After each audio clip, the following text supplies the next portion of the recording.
Programme मध्य मुकाबले में खुशामदीद। मैं हूं रबिया एहसन, मेरे साथ मौजूद है रऊफ क्लास्टर। और आज के प्रोग्राम में जो टॉपिक्स हम शामिल करने जा रहे हैं उसमें सबसे पहले बानी पीटीआई ने 9 में वाकयात पर मशरूत माफी मांगने का ऐलान कर दिया। 9 में वाकयात में मुलविस रहनुमाओं को पार्टी से निकालने और सजाएं दिलवाने का इंदिया। शेख मुजीबुर रहमान के हवाले से जो बात की वो हमूदुर रहमान कमीशन की फाइंडिंग्स हैं, मेरी नहीं। खान अपनी पुरानी बात से कतराने लगे। नवाज शरीफ जरदारी की करप्शन के हवाले से भी एस्टैब्लिशमेंट को पैगाम दे दिया। रेंजर्स के हाथों गिरफ्तारी की वजह से इदारों से माफी मांगने का मुतालिबा। फौज और बानी पीटीआई के मामलात का हतमी नतीजा क्या निकलेगा, इसके ऊपर बात करेंगे। इसके अलावा बात करेंगे पीटीआई को मखसूस निशिस्तें ना देने के मौके पर हुकूमत डट गई। इलेक्शन कमीशन ने सुप्रीम कोर्ट में फैसले पर नजरसानी की दरखास्त दायर कर दी, फैसला वापस लेने की सदा। दूसरी तरफ पीटीआई ने इलेक्शन तरमीमी एक्ट चैलेंज कर दिया। क्या पीटीआई को मखसूस निशिस्तें मिलेंगी, इसके ऊपर बात करेंगे। इसके अलावा बात करेंगे कौमी असम्बली खजाना कमेटी में हंगामा। उमर अयूब और बिलाल अजहर कियानी लड़ पड़े। ऑपोजिशन लीडर एहतजाजन कमेटी इजलास छोड़ गए। बेनजीर इनकम सपोर्ट स्कीम के पैसों के लिए बैंक एहलकार खवातीन को लूटने लगी। अहम इंकशाफात। गवर्नर स्टेट बैंक ने सर्दियों में गंदम महंगी होने का इंदिया दे दिया। महंगाई में कमी की भी खुशखबरी। आज खजाना कमेटी में क्या क्या अहम इंकशाफात हुए, इसके ऊपर बात करेंगे। इसके अलावा बात करेंगे नोबेल इनाम याफ्ता डॉक्टर यूनस बांग्लादेश की उबूरी हुकूमत के सरबराह मुकर्रर, कल पेरिस से ढाका पहुंचेंगे। दूसरी तरफ बांग्लादेश में पुरतशद्दुद कार्रवाइयां ना रुक सकी। शेख हसीना वाजिद की पार्टी के 29 रहनुमाओं की लाशें बरामद। दूसरी जानिब 40 साल पाकिस्तानी शहरी आसिफ मर्चेंट डोनाल्ड ट्रंप और दीगर सियासतदानों के मुमकिना कत्ल की साजिश के इल्जाम में अमरीका में गिरफ्तार। ये तमाम टॉपिक्स हैं जो आज के प्रोग्राम में शामिल करने की कोशिश करेंगे। और हमें ज्वाइन कर रहे हैं डिस्कशन के लिए सीनियर एंकर पर्सन तज्जियाकार मोहम्मद मालिक साहब। बहुत शुक्रिया मोहम्मद मालिक साहब हमें वक्त देने के लिए। अस्सलाम वालेकुम। अस्सलाम वालेकुम जी। मालिक साहब, स्टार्टिंग फ्रॉम जो आज खान साहब ने स्टेटमेंट दिया है ना, इट्स ये एक थोड़ा सा ऐसा स्टेटमेंट है जिसको दूसरी तरह से भी देखा जा सकता है। ये क्या कहना चाह रहे हैं? माफी मांगना चाह रहे हैं या माफी मंगवाना चाह रहे हैं? अच्छा, मुझे सारे चैनल्स के समझ नहीं आ रही जी, क्या स्पिन है कि उन्होंने मशरूत माफी का कह दिया है। ये माफी तो कहीं से भी नहीं है। मेरा नहीं ख्याल कि उनका कोई स्टांस बदला है। वो पहले भी यही कहते थे ठीक है जी, अगर हम मुलव्वस होंगे तो माफी मांग लेंगे। वो कहते हैं लाए वीडियोस, लाए सबूत। वो कहते हैं बनाए जुडिशल कमीशन और हम कर लेंगे। और जो उन्होंने आज भी सख्त बातें की, जो उन्होंने DGSPR को पिक्योरली टारगेट करके पर्टिकुलरली और जो जुबान इस्तेमाल किया, बड़ी सख्त जुबान इस्तेमाल की है। आई डोंट थिंक हम टीवी पर रिपीट उसका नहीं कर सकते। सो मुझे नहीं समझ आ रहा है कहाँ से चल पड़ा है। मुझे तो ये सरकाज़म ज्यादा था, ये तंजिया बात ज्यादा थी कि ठीक है यार आप माफी मांगा, हाँ मैं मांग लेता हूँ, लेकिन आप मेरे से गिरफ्तार होने करने पे माफी मांगे, आप ये सब कुछ गलत बात करने पे माफी मांगे, और अगर मेरे बंदे शामिल होते हैं प्रूव कर दें मैं माफी मांग लूंगा। सो अल्फाज थे, लेकिन मुझे नहीं समझ आ रही कि ये मशरूत माफी किसको लग रही है। ये मशरूत माफी I don't think he has changed any stance. वो तो बल्कि पहले से भी ज्यादा सख्त मुझे स्टांस नजर आया उनका। अच्छा, हम इससे पहले कि रबी आपसे अगला सवाल करें, अभी आपने बात की ना माफ़ी की, तो आपको पता मुझे थोड़ा सा एस्ट्रोलॉजी में दिलचस्पी है। तो लियोस के हवाले से कहा जाता है अगर इन्होंने माफ़ी मांगनी हो ना किसी से तो कहते आई एम सॉरी, लेकिन गलती तुम्हारी थी। तो इसी तरह का कुछ चक्कर है कि जनाब आई एम सॉरी गलती आपकी है, कि मतलब है कि एस्टेब्लिशमेंट की गलती है या उन्होंने गलतियाँ की थी। तो खान साहब ने कहा पहले ये मान लें फिर हम भी माफ़ी मांग लेते। तो इस तरह की माफ़ी मांगी जा रही है लियोस टाइप। तो जाहिर है ये तो कोई माफी नहीं है। उन्होंने तो अपने सारे मुतालबा दोहराए हैं। उन्होंने कहा जी उन्होंने हमारे से बात करनी है तो ना करें। फिर आगे जाके वो कहते हैं कि मैं कौमी मुफाद के लिए किसी से भी बात करने को तैयार हूँ। मुझे कोई नई चीज नहीं लगी। मेरा ख्याल है खाली वो एक्साइटमेंट में सबने सोशल मीडिया पे और टेलीविजन पे एक स्पिन चल पड़ा। जुमला जरा अच्छा लगता था सुनने को, मशरूत माफी, ऐसे ही एक ब्रेकिंग न्यूज। ये वैसे दुनिया में तो मशरूत माफी होती है। मालिक साहब आप और मैं बैठे थे कमेटी में, तो आपने मुझे ये बात की जब हम कमेटी प्रोसीडिंग, आप भी आए हुए थे आज फाइनेंस कमेटी की जो इजलास था, आप और मैं इकट्ठे बैठे थे, तो आपने मुझे यही बात की कि यार खबर चल रही है कि खान साहब ने माफ़ी मांगी। मैंने कहा सर जो मेरे पास ये ग्रुप में ये मेरी ये टीम ने डाली है चीज़ें, मुझे तो कहीं से कोई माफ़ी नहीं लग रही, बल्कि खान साहब उससे ज़्यादा उन्होंने आके स्पीड ब्रेकर पर स्पीड बढ़ा दी है। तो मैंने आपके साथ वो शेयर भी की उनकी, तो आपने मेरी और मेरा ख्याल आपकी राय इस पर कॉमन ठीक है, कोई माफ़ी नहीं मांगी कि जिसको चैनल्स ने ट्विस्ट करके चलाया है। हाँ, मुझे किसी ने पहले एक हेडलाइन भेजी थी कि जी मशरूत माफी उन्होंने कहा है तभी मैंने आपको कहा, याद है, मैंने कहा यार ये हेडलाइन आई है, क्या सीन है, और इतनी देर में आपके पास वो डिटेल भी आ गई थी टिकट्स। तो ये आई डोंट नो, मेरे साथ ऐसी एक्साइटमेंट में हो गया, मीनिंगलेस सी बात है। बल्कि मुझे तो रवैया और सख्त है। आप हमाद अजहर साहब का देखें, जो उन्होंने बाद में अपनी पूरी स्टेटमेंट निकाली है, तो आपने सवाबी का जलसा सुना है, वहां तो सारे इस्लामाबाद फतह करने की बातें कर रहे हैं, तो माफी किस तरफ। अच्छा, ये मुमकिन है कि कोई जानबूझ के स्पिन करेगी? वो खान साहब ने तो बात की कि इफ्स एंड बट्स के साथ, तो चैनल्स को थोड़ा सा स्पिन करने को कहा गया हो कि भाई साहब ज़रा इनके हामी जो हैं वो कहते हैं खान साहब डटा खड़ा है, खान डट गया, कप्तान डट के खड़ा है, ना बिका है, ना झुका है, ना बात करता है, ना डील करता है। लिहाजा उन्होंने कहा जनाब क्योंकि खान साहब के मुंह से निकल गया मशरूत माफ़ी वाली बात, चलो इसको ज़रा थोड़ा स्प्रेड करो, इसको ज़रा चलाओ। ये पॉसिबल है कि इस तरह का मतलब स्पिन दिया गया हो या कराया गया हो? There is a method behind this madness. यार आप भी बड़ी शय, खुद ही सवाल करते हैं, खुद ही उसमें जवाब देते हैं, फिर एक सवाल डाल देते हैं। नहीं सर, आपकी एंडोर्समेंट चाहता हूँ, आप मेरे उस्ताद हैं, आपकी एंडोर्समेंट चाहता हूँ, मेरे एडिटर हैं आप, आपसे बड़ा कोई मैंने सीखा है। आपके सवाल और जवाब दोनों दुरुस्त हैं। अच्छा मालिक साहब, लेकिन दूसरी तरफ हमने ये भी देखा है कि जो उन्होंने जो वो वीडियो थी एक जिसके ऊपर काफ़ी क्रिटिसिज्म भी आया था, उसके हवाले से भी उन्होंने क्लैरिफिकेशन दी है। तो एग्जैक्टली मूड क्या है इस वक्त बानी पीटीआई का, वो क्या चाह रहे हैं और किस तरीके से उनको लग रहा है कि कौन सी स्ट्रैटेजी इस वक्त काम करेगी और उनका मैसेज जो है वो effectively it will be sent across? देखिए, खान साहब का एक परसेप्शन है और वो इस परसेप्शन पे ही हमेशा सियासत करते हैं कि खान हटता नहीं है, खान डरता नहीं है, इसलिए वो अपने वोटर बेस को हमेशा स्ट्रांग रखते हैं। खास तौर पे एक्सपैट भी जितनी कम्युनिटी है उसको, इसको भी। अब आज बांग्लादेश का इशू देख लें। बांग्लादेश के इशू में गवर्नमेंट ने क्या टेक अवे था? गवर्नमेंट ने कहा देखें ये शेख मुजीब बनते थे, शेख मुजीब के मुआवजा करते थे, अब शेख मुजीब के मुजस्मे टूट गए हैं, तो अब कर रहे हैं ये वीडियो निकालें ना, अब बात करें, अब ट्वीट करें। अदा तारिक साहब ने पूरी एक प्रेस कॉन्फ्रेंस दाग दी। खान साहब ने क्या लिया वहां से? खान साहब ने कहा देखें वहां जो टर्नआउट हुआ है, हुकूमत उलट गई, हुक्मरानों को भागना पड़ा। तो बांग्लादेश के सारे एपिसोड से हुकूमत ने अपनी मर्जी का नतीजा निकाला, खान साहब ने क्राउड्स का और take over of the government का नतीजा निकाला। सो एक ही वाकया, उसकी दो टोटली डिफरेंट उसकी चीजें हैं। इसलिए तो मैं कह रहा हूं कि देखिए, खान साहब अपना बयानिया सख्त रखेंगे और इमरान खान का बयानिया रखने की समझ आती है जब आप अंदर हो, जब आप पे मुकदमात चल रहे हो और कोई चीज आपके बस में ना हो बल्कि पावर के लीवर्स किसी और के हाथ में हो, तो आपके पास फाइट डिफायंस के और एक बहादुरी का रवैया शो करने के अलावा चॉइसेस हैं क्या? सो वो तो उनकी स्ट्रैटेजी तो बड़ी स्ट्रेट फॉरवर्ड सिंपल है कि ठीक है प्रेशर बनाए जाए, प्रेशर बनाए जाए। अब मेरे प्रोग्राम में आए हुए थे असद कैसर साहब, वो भी बात कर रहे थे कि हाँ जी अगर हमें दीवार के साथ लगाया तो यहाँ पे भी दूसरा बांग्लादेश बन जाएगा, हम भी एजिटेशन करेंगे, इसलिए वो। फिर मैं शाम को खबरें देख रहा था लेट, तो उस पर खबर आई कि जी अली अमीन गंडापुर साहब मिल के आए, तो उनको खान साहब ने कहा कि आपने कोई जलसा नहीं करना सरकारी परमिशन के बगैर। वो अपनी तकीरों में कहते थे तुम्हारा बाप भी देगा आज़ादी, तुम्हारे बाप से भी, किसी का बाप भी हमारा एनओसी कैंसिल नहीं कर सकता।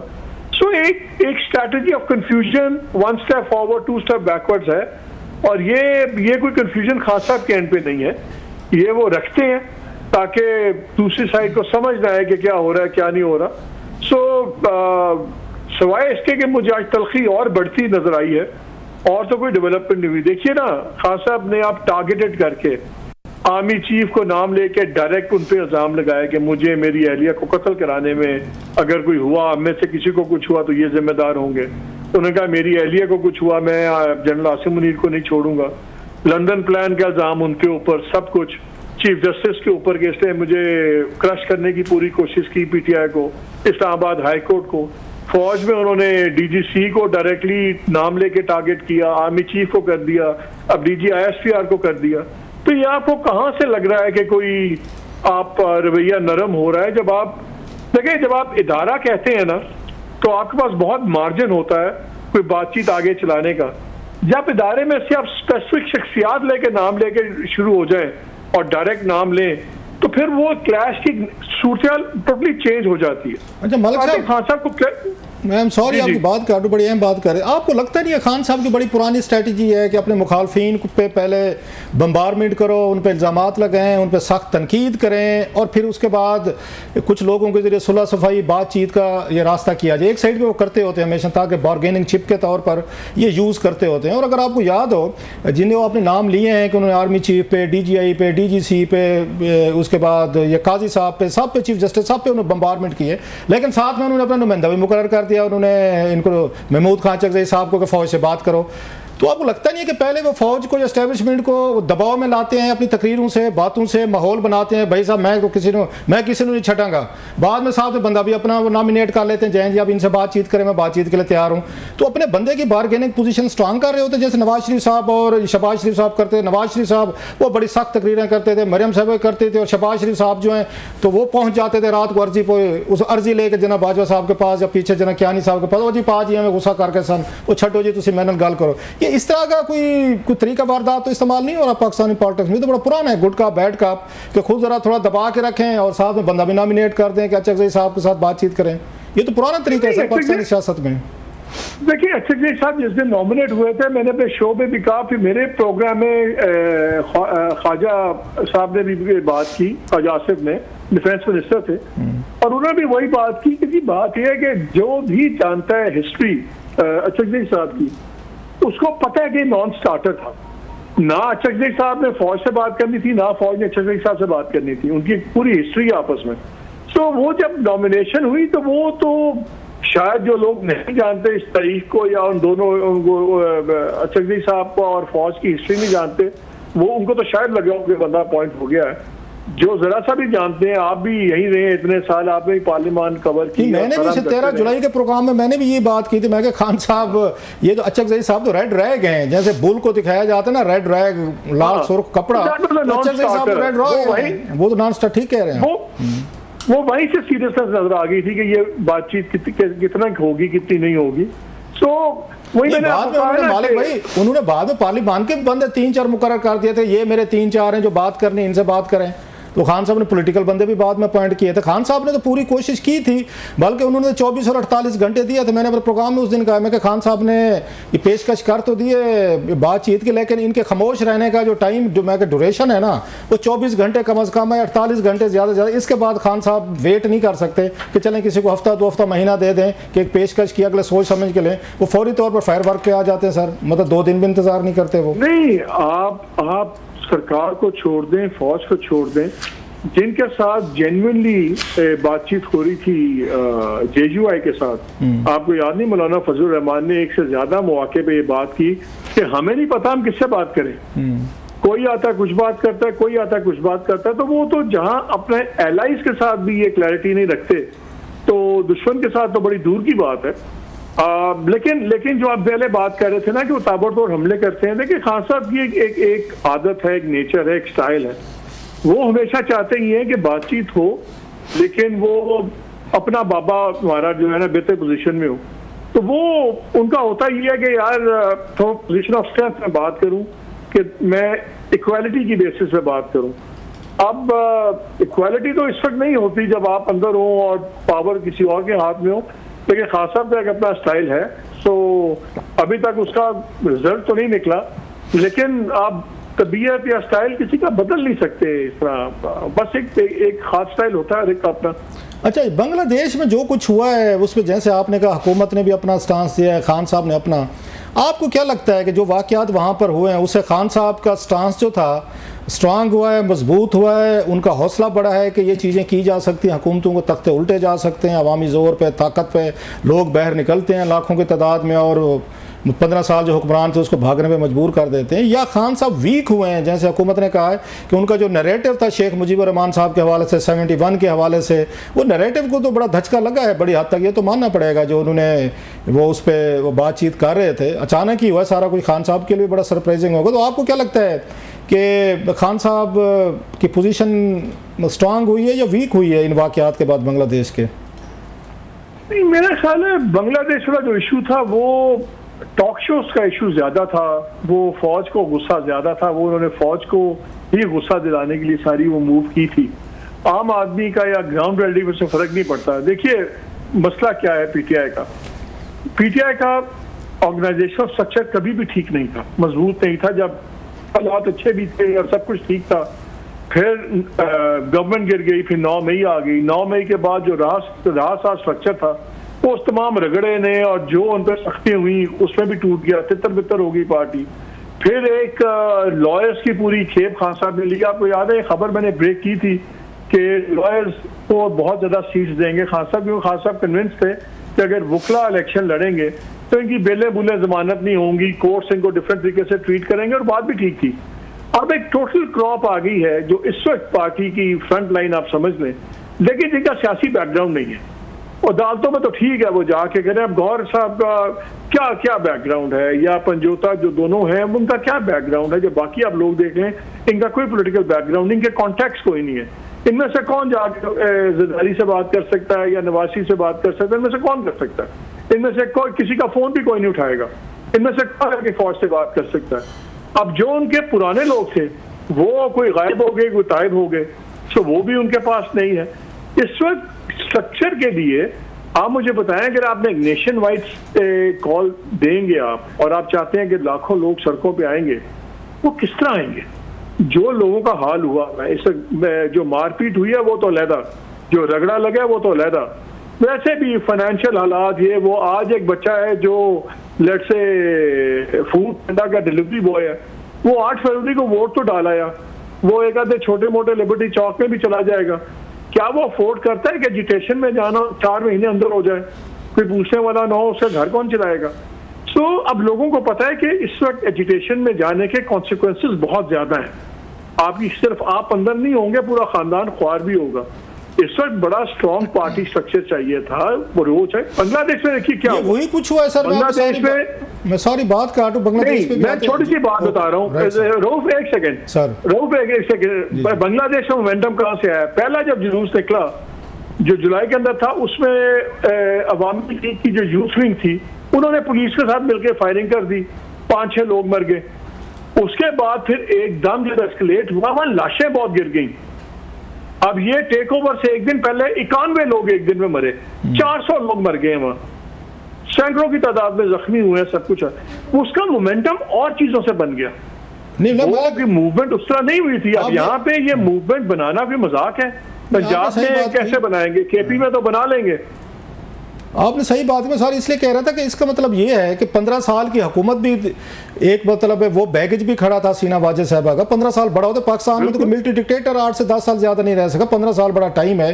फिर अपोनेंट्स को जेलों में डाला, फांसियां लगाई, वहां पे human rights abuses, TV channel, media, बिल्कुल उन्होंने ब्लैक मसाला पकड़ा था, उन्होंने पकड़ा था, चीजों का मसाला पकड़ा था। दूसरा, जैसे आप कह रहे हैं 400 लाशें का बोझ था, तो इससे ये भी कहा जा सकता है, कुछ बंधु से मेरी बात हो रही थी, वो कहते जनाब आप इस बात को नहीं देखते कि फिर 9 मई को जो हमने रेस्ट्रेंट का मुजाहरा किया, हालात उसी तरह के थे कि जनाब के अटैक्स हो रहे थे GHQ पे या कमांडर्स हाउस पे, फिर वहाँ पे अब मिलिट्री इंस्टॉलेशन पे आर्मी ने या पुलिस ने रेस्ट्रेंट किया। अदरवाइज अगर ये जो कहा जाता है जी पुलिस ने क्यों नहीं रोका, फायरिंग क्यों नहीं की, मारपीट क्यों नहीं की, तो उस दिन भी लाशें गिरती, तो शायद उनका ख्याल है कि यही मकसद था, यही इनकी अप्रोच थी और हमने लाशें नहीं गिरनी थी, जिसकी वजह से जो 9 मई था कोई बहुत बड़ा इंसिडेंट होने से बच गया है। So do you agree with this assessment कि 9 मई को जो पावर इस्तेमाल नहीं की गई तो वो उनका एक वाइज फैसला था ताकि एक बड़े पैमाने पे कोई इतनी बड़ा ब्लड शेड ना होता, लोग न मारे जाते बेचारे?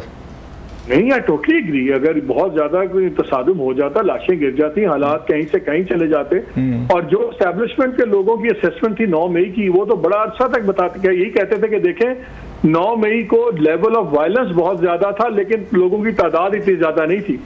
बांग्लादेश में दोनों ही हुआ, लोगों की तादाद भी लाखों में थी और वायलेंस भी सैकड़ों में था जब लोग मरे, इसलिए वो तो चीज बिल्कुल। अब आप देखिए, वो जो आर्मी चीफ थे वो दूर करीब से रिश्तेदार भी लगते हैं हसीना वाजिद के, और उनके हैंड पिक थे।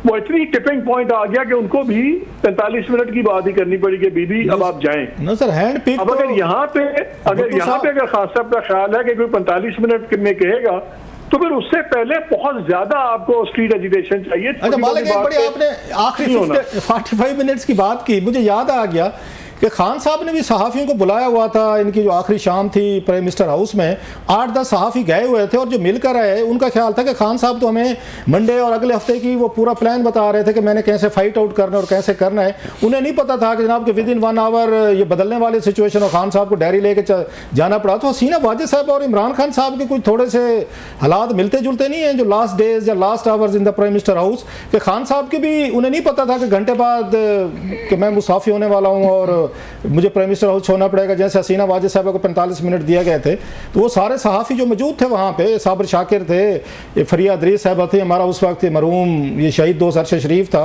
ये सारे मौजूद थे प्राइम मिनिस्टर हाउस में। खान साहब उनको अगले महीने की स्ट्रेटजी बता रहे थे कि मैं कैसे फाइट आउट करना और हम इनको कैसे हशर नशर करेंगे अपोजिशन का। और घंटे बाद खान साहब ये वज़ीर आज़म नहीं थे। तो हसीना वाजिद साहब के साथ ये कुछ मिलता जुलता हुआ जो ये हुआ जो आप बता रहे थे। ये मसला रूफ सिविलियंस का नहीं होता या फौजियों का नहीं, ये मसला ताकत का होता है। यहीं पे आपको याद है मरहूम जनरल मुशर्रफ, उनका वो डी चौक का जलसा याद है जहाँ उन्होंने दोनों मुट्ठियां हवा में बुलंद की थी। मेरा ख्याल वो जो उसके कराची में जो मारे गए थे 50-60 लोग मारे गए थे, और उसके बाद वो भी मई था, उनको पता लगा, उनको 12 मई था जाने का। मालिक वो भी 12 मई था, वैसे ये 9 मई का है, वो भी 12 मई का महीना कोई भारी पड़ा है हम पे।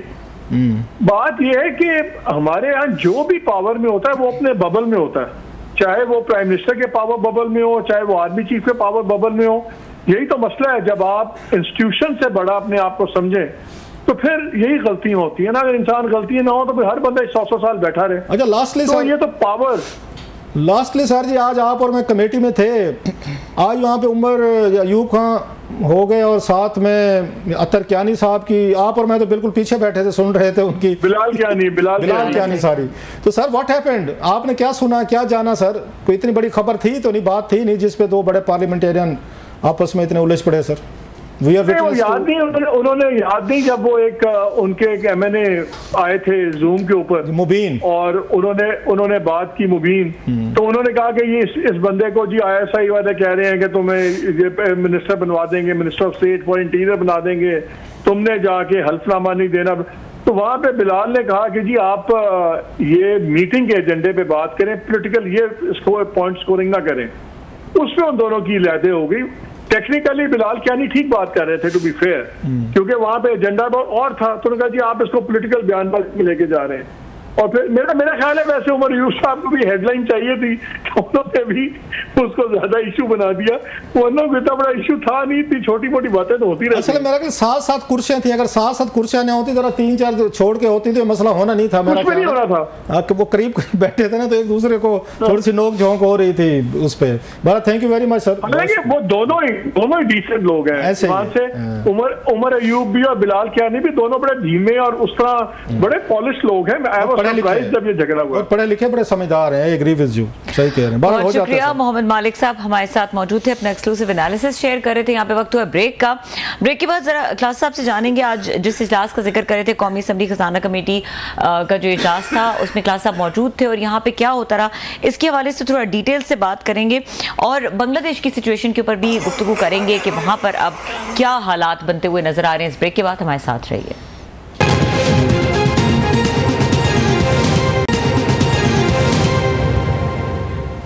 Welcome back.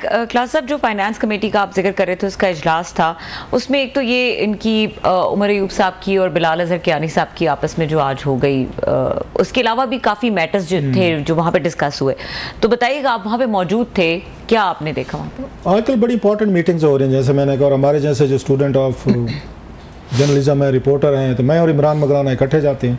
तो आज मालिक साहब भी आए हुए थे। ये बड़ी बात है, ये अच्छी लगती है मुझे कि मालिक साहब बेसिकली तौर पर ही रिपोर्टर की हमेशा ख्वाहिश होती है कि जहाँ खबर होगी वो पहुँचेगा। और आज क्योंकि स्टेट बैंक ने वहाँ ब्रीफिंग देनी थी, इकॉनमी पे देनी थी, महंगाई पे देनी थी और बहुत सारे इशूज़ थे। सो गवर्नर स्टेट बैंक ने आना था, फिर उसके बाद उसमें सेक्रेटरी फाइनेंस ने आना था, ये इमदाद बुसाल साहब, वेरी जेंटलमैन, वो बड़े इनके काबिल और बड़े अरसे से उन्होंने संभाला हुआ इसको। फिर उसके बाद नए जो इनके वज़ीर हैं ये हो गए, इसके बाद वो हैं अली परवेज़ मलिक साहब जो हैं, वो भी आए हुए थे। अली परवेज़ मलिक साहब ऐसे मुझे संभव मैं क्योंकि मीटिंग्स में जाता हूँ, लिहाजा कुछ लोग मेरे मुंह से तारीफ सुनकर उनको वो होती ही नहीं है कि आप कुछ वजीरों की या कोई वहाँ पे जो सेनेटर्स अच्छी गुफ्तगू करते हैं आप उनको अप्रिशिएट क्यों करते हैं। लोग इतने वो आए हुए हैं कि किसी की अगर कोई क्वालिटी की आप तारीफ भी करें तो लोग नहीं सुनना चाहते कि किसी की तारीफ ही ना करें। बट आई मस्ट से कल जैसे मैंने कहा कि उन्होंने अवैस लगारी साहब ने बड़ी अच्छी ब्रीफिंग दी थी, आज मैंने देखा है कि उसमें अली परवेज़ मलिक जो है is a very talented, I must say कि उनको अपने सब्जेक्ट का इश्यूज़ का पूरा पता है। और इससे पहले मुझे सुगरा इमाम याद है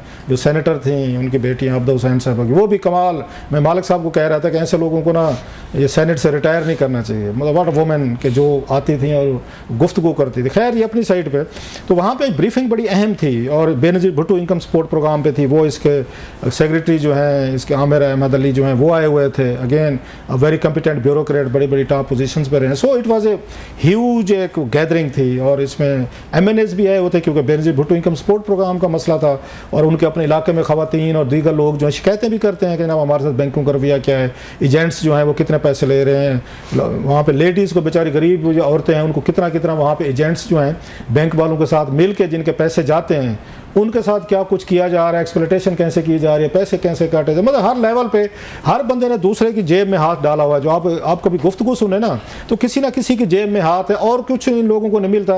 एक गरीब बेचारी बेवा औरत है जिसको 10-12 हज़ार रुपये मिलते हैं, वहाँ से भी लोग जो है ना जो बैंक वाले बैठे हैं मिले हुए हैं बैंक वाले, उन्होंने बताया आज कमेटी में, वो पैसे वहाँ से भी निकाल लेते हैं कि इस औरत को अगर 12,000 जा रहे हैं तो 2,000 हमें दे दे, तो मुख्तलिफ तरीकों से तंग करना। खैर ये तो एक नेशन का कैरेक्टर भी शो करता है, लेकिन इन कमेटीज में क्या ये बात नहीं होती कि ये क्या हालात हैं जिसकी वजह से लोग इस हद तक मजबूर हैं?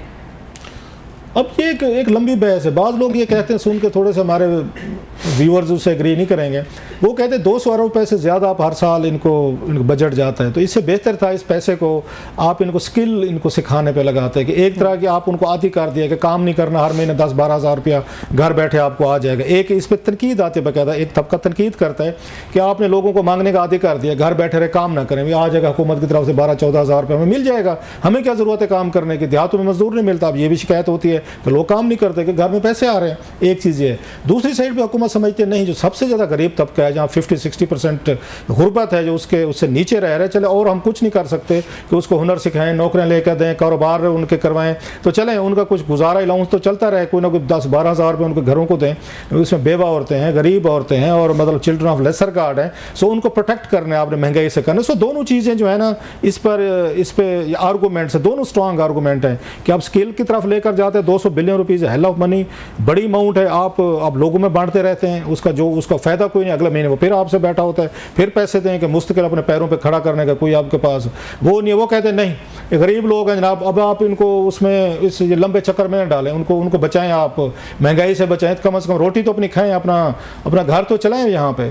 खैर वो अपनी जगह पे। अब कमिंग टू द पॉइंट, जो असल चीज़ थी आज वहाँ पर वो ये थी कि उस पर मेरा ये ख्याल है कि उमर अयूब क्योंकि खुद उनका अपना एक प्रोफाइल है, वो ये minister of state for finance रहे हैं शौकत अजीज़ के साथ जना मुशर्रफ दौर में, फिर वो ये इमरान खान साहब के मिनिस्टर फॉर एनर्जी थे, फिर वो दरमियान में वो पार्लियामेंट में भी रहे, and very intelligent very decent man. Umar Ayub जो है बड़े डिसेंट आदमी। अब इनका थोड़ा सा गुस्से में आए हैं, एंगर में आए हैं, नज़र आता है थोड़ा सा, ये पहले ऐसे नहीं थे। उसकी भी वजह है जो ज़्यादती हुई इनके साथ कि उमर अयूब को जब पिक किया गया था इन पर टार्चर किया गया, मतलब 2-3 लोगों पे टार्चर हुए, बाकियों पे भी हुए, लेकिन आपने MNAs पे अपने साबिक वजीरों पे टार्चर करना ये बड़ी मेरा ख्याल है ज़्यादती वाली बात थी। इनकी पिक्चर्स भी यही थी उमर अयूब की, इनकी पूरी पीठ पे कमर पे वो उस पर निशानात थे। इनके इमर वाले साहब की डेथ हुई जब ये गौहर अयूब खान साहब के साबिक स्पीकर थे, फिर आपके वो फॉरेन मिनिस्टर रहे, जनाजे पे भी वो बेटा गया तो पुलिस पहुँच के गिरफ्तार करने के लिए। अब ये चीज़ें जो मालिक भी कह रहे थे इमरान खान साहब के हवाले से, जेल में बैठे हों, सख्तियाँ हो रही हूँ, तो फिर कौन आपसे मोहब्बत प्यार से बात करेगा। So otherwise Umar Ayub was a very decent, जो अभी बात मालिक भी कह रहे थे, पढ़े लिखे बिल्कुल हट के, वो कभी कोई सख्त बात नहीं करते थे, वेरी मैच्योर। लेकिन जब से उन पर तशद्दुद हुआ और जिस तरह की उनकी फैमिली को मुश्किलात देखनी पड़ी हैं, घरों पे छापे, उनके बच्चों के साथ मुलाजमों के साथ बदतमीजी वगैरह की गई, इन चीज़ों ने उमर को ना डिस्टर्ब किया है। उन्होंने अब थोड़ा सा उस साइड पे गए हैं कि अब वो सख्त बात करते हैं, उनका मिजाज ऐसे बन गया। मैं उनको जानता हूँ 2002 से, मैं इसलिए कह रहा हूँ मैं कि अब वो ऐसे नहीं थे। अब अग्रेसिव उनका मिजाज, हर बात पे रिएक्ट करते हैं, जो मेरा ख्याल पहले नहीं था। वजह जाती है, जैसे मैंने कहा फैमिली पे छापे पड़े, वालिद के जनाजे में नहीं जाने दिया गया, फिर बच्चों के साथ बदतमीज़ियाँ की गई, घर में पुलिस घुस गई, खुद उनको मारा पीटा गया, बंदा आ जाते, फिर इलेक्शन में प्रॉब्लम हुए और फिर पार्टी के अंदर भी बहुत सारे मसाइल हैं। सो वो आज वो रिएक्ट कर गए वहाँ पर, जो मेरा ख्याल ज़रूरत नहीं थी। अब उमर अयूब को अपना ये स्टेटस भी देखना चाहिए ना, you are an opposition leader का आपका एक रोल है, बड़ा रोल है। और आपको मुबीन के हवाले से जिनका बता रहे थे कि नाम अगर उनका आ गया है उस पर ECL पे या पासपोर्ट, उन्होंने उसको रोक लिया है, ब्लैक लिस्ट कर दिया है, तो ये कोई इतनी बड़ी बात नहीं थी। चलो आपने बात कर ली, आपने भी कर ली, आपने पॉइंट स्कोरिंग कर ली, आपको नवीद कमर ने भी चलें कह दिया, फिर वो ये बिलाल कियानी ने भी उसका जवाब दे दिया, फिर दोनों साथ बैठे थे जहाँ से मसला शुरू हुआ है।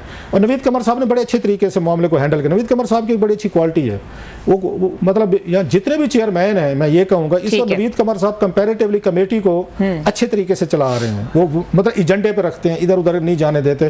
कोई मेंबर एक दूसरे को उलझना भी चाहे ना तो बड़े अच्छे तरीके से रोक देते। सो कमेटी प्रोसीडिंग बड़ी अच्छी हो रही है फाइनेंस की, इनकी नवीद कमर साहब की। सो मामला खत्म हो गया, लेकिन यकदम अब मैं और मालिक पीछे बैठे, इनके ये आगे उस पर अपनी मेन सीटों में बैठे, हम पीछे बैठे थे, तो फिर इनकी ये कियानी साहब की और उमर की आपस में नोक झोंक शुरू, वैसे बातें शुरू हो गई। ठीक है, उसने ये कहा जैसे हो रही थी आपस में, तो मैंने मालिक साहब को एल्बो किया, मैं कहा सर जी सीन होने वाला है, मैं कभी देखिएगा ये वही हुआ आपके। उसके बाद उमर खड़े हो गए, ठीक है, और चले गए, आउट कर गए बात को। लेकिन मेरा ये ख्याल है, having said all this, Umar Ayub को इतनी बड़ी इंपॉर्टेंट ब्रीफिंग से वॉकआउट नहीं करना चाहिए था। ये मौका होता है आपके पास हुकूमत को ग्रिल करने का, उनको एक्सपोज करने का, गरीबों की बात करने का। आपकी बात काटनी पड़ी है, लेकिन ब्रेक का वक्त हो रहा है, 2-2.5 घंटे जाए किए, मतलब वो मीटिंग में नहीं थे। चले आए ब्रेक से वापस आके इसको यहीं से कंटिन्यू करते हैं, हमारे साथ रहिए।